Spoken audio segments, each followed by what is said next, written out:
जय हिंद साथियों। दोस्तों, यदि आप भी नॉर्थ ईस्टर्न रेलवे यानी गोरखपुर से या फिर लखनऊ से या फिर गोंडा से आप अप्रेंटिस करना चाहते हैं तो आपके लिए बहुत ही बेस्ट अपॉर्चुनिटी आई है।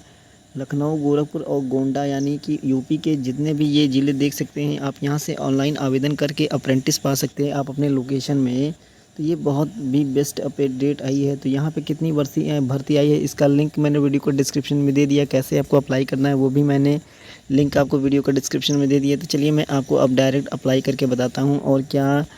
तो यहाँ पे सबसे पहले आपको आना पड़ेगा। यहाँ पे आने के बाद देखिए अप्लाई ऑनलाइन के ऊपर आपको क्लिक कर देना होगा। जैसे क्लिक करेंगे तो आपके मोबाइल में एक लिंक ओपन हो जाएगी। आप यहाँ पे देख सकते हैं कि railway recruitment cell North Eastern railway, जो कि गोरखपुर की ये ऑफिशियल साइट है। तो इसे हम डेस्कटॉप मोड में ऑन कर लेते हैं ताकि हमारी स्क्रीन एकदम कंप्यूटर के जैसे खुलती है। तो आप यहाँ पे देख सकते हैं एक्ट अप्रेंटिस ट्रेनिंग नोटिफिकेशन 2022-23 जो कि देख सकते हैं। तो ये कुछ शर्तें दी गई हैं जो कि आप इसे पढ़ सकते हैं। मैं आपको डायरेक्ट अप्लाई करके बताता हूँ।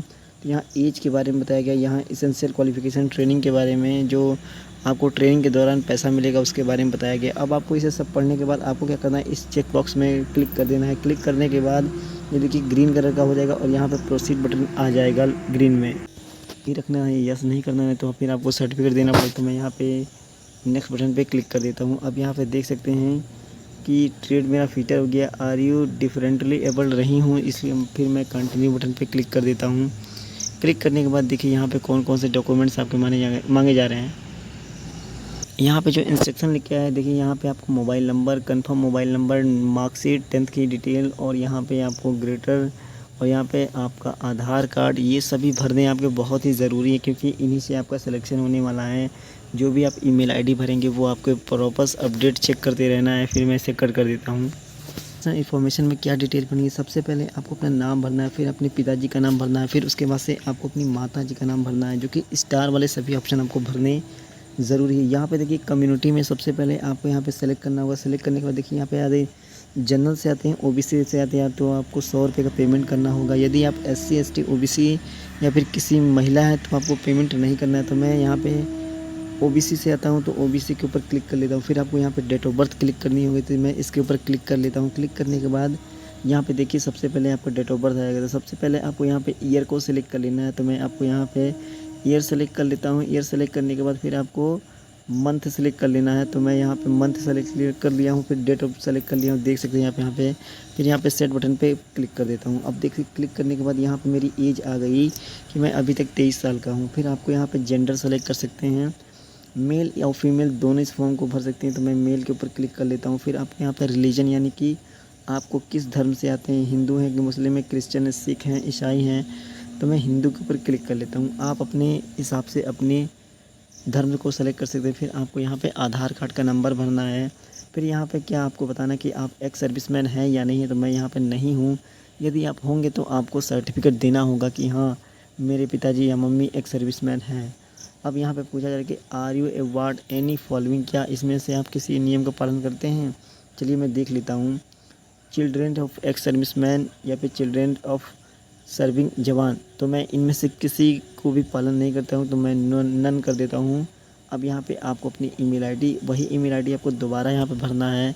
फिर आपको नीचे अपना मोबाइल नंबर, फिर वही मोबाइल नंबर दोबारा भरना है। फिर आप जहाँ रहते हैं वहाँ से आपके नियरेस्ट में जो रेलवे स्टेशन है उसको आपको भरना है। ये सब भरने के बाद नीचे आपको आ जाना है, यानी कि एड्रेस ऑफ कम्युनिकेशन में, जहाँ आपका परमानेंट एड्रेस होगा वो आपको लाइन 1 में आप अपने गांव का नाम भर सकते हैं। तो मैं लाइन 1 में अपने गांव का नाम भर सकता हूं, आप भी भर दीजिएगा। इसी तरीके से आपको भरना है।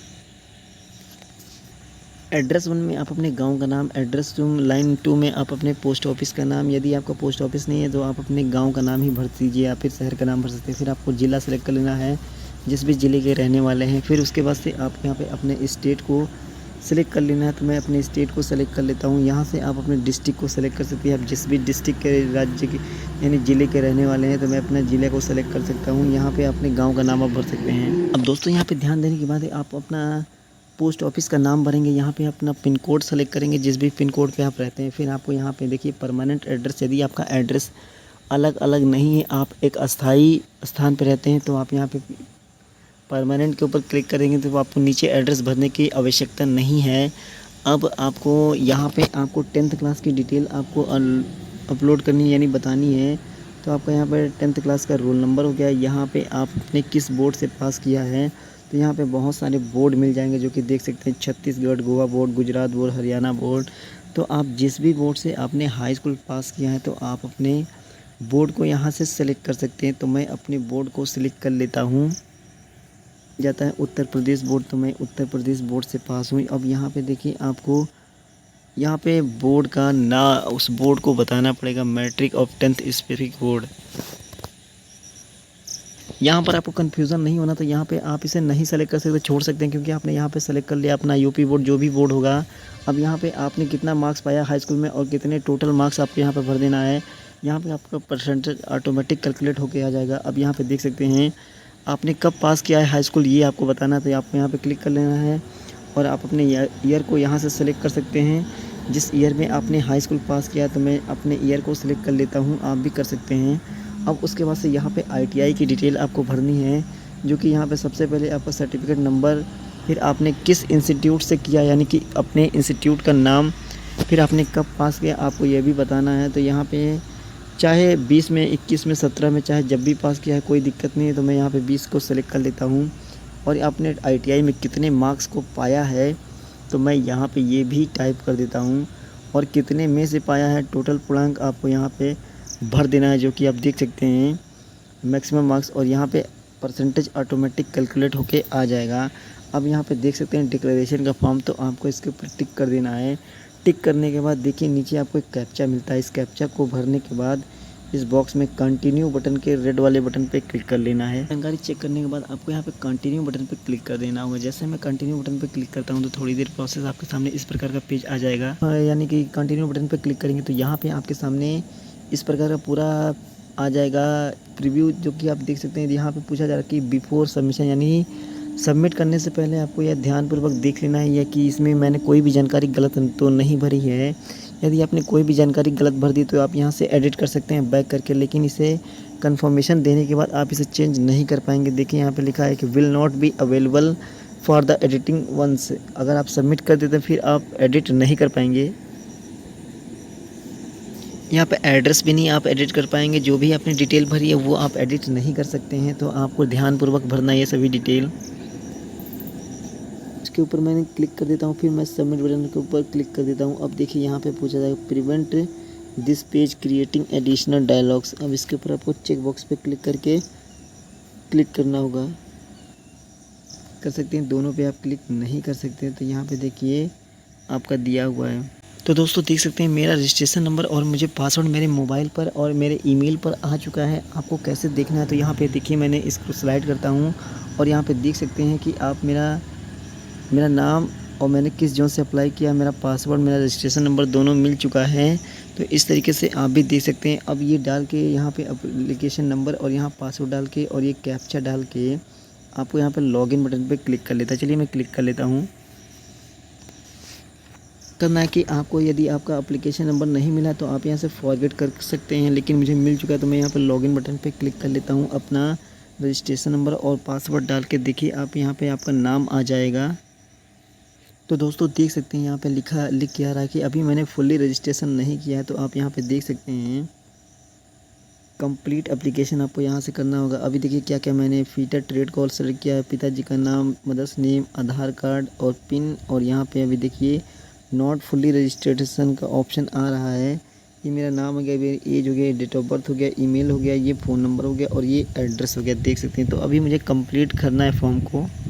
ये मैं कंप्लीट एप्लीकेशन के ऊपर क्लिक कर देता हूँ। क्लिक करने के बाद आप देख सकते हैं यहाँ पर यहाँ पे देखिए नोटिफिकेशन और यहाँ पे देखिए मेरा ट्रेड आ जाएगा और ये मेरा नाम आ जाएगा। आप यहाँ से आप यूनिट प्रेफरेंस सेलेक्ट कर सकते हैं। तो मैं सबसे पहले यूनिट प्रेफरेंस सेलेक्ट करने के लिए जैसे आपको कहाँ पे जॉब पहले चाहिए तो मैं यहाँ पे मैकेनिकल वर्कशॉप में नंबर 1 डाल देता हूँ, फिर यहाँ पे ब्रिज वर्कशॉप में 2 डाल देता हूँ, फिर यहाँ पे डीजल सेट इज्जत नगर में डाल देता हूँ, फिर यहाँ पे चौथे नंबर पे मैं ये डाल देता हूँ कैरियज वैगन लखनऊ में, और दूसरा गोंडा में डाल देता हूँ डीजल सेट। इन तीनों में से कई सारे आप सेलेक्ट कर सकते हैं। देखिए जितने सारे हैं सबको आपको सेलेक्ट करना ही पड़ेगा। तो यहाँ पे 8 है, 9 है, 9 आपको सेलेक्ट करना पड़ेगा।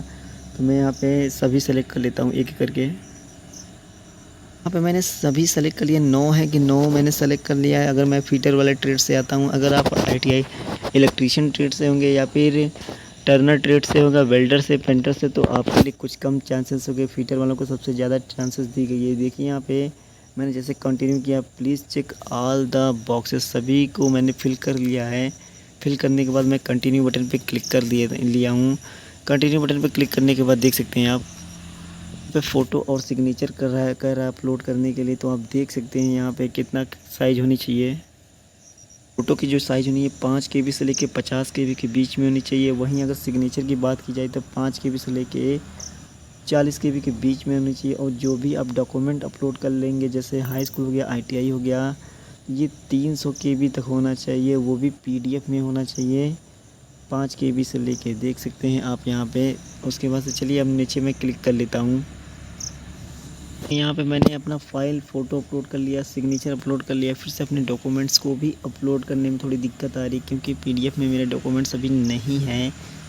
और यहाँ पे आप देख सकते हैं 10th की मार्कशीट हो गई। फिर से आपको जो एज प्रूफ, यानी कि जो आपने OBC का प्रूफ लगाया, वो सेंट्रल गवर्नमेंट का होना चाहिए, स्टेट गवर्नमेंट का नहीं है होना चाहिए। स्टेट गवर्नमेंट का चल जाएगा, लेकिन आपको डॉक्यूमेंट वेरिफिकेशन में आपको नया बनवाना ही पड़ेगा। और यहाँ पे ITI का सर्टिफिकेट आपको अपलोड करना पड़ेगा, जो कि 300 KB से कम का होना चाहिए, 5 KB से कम नहीं होना चाहिए। और यहाँ पे आप देख सकते हैं जो कि एक सर्विसमैन और OBC SC ST वाले जो कि ये डॉक्यूमेंट आपको देंगे। फिर आपको सभी डॉक्यूमेंट कंप्लीट करने के बाद आपको यहाँ पे क्लिक करना होगा। फिर मैंने कंटिन्यू पे क्लिक करने के बाद देखिए यहाँ पे थोड़ी चीज़ बाकी रह गई है, इसलिए ये नहीं ले रहा है। ये सभी जानकारी आशा करते हैं कि ये सभी जानकारी आपको समझ में आ गई होगी। तो इसी तरीके से आप अपने PDF को अपलोड करके आप अपना फाइनल प्रिंट आउट प्राप्त कर सकते हैं। और फ़ीस का पेमेंट भी आपको करना होगा 100 रुपये का, और इसकी रसीद निकाल के आपको अपने पास रख लेना है, क्योंकि जब आपका डॉक्यूमेंट वेरिफिकेशन होता है तब आपको वो जो फ़ीस रसीद होती है 100 रुपये का, वो लगता है।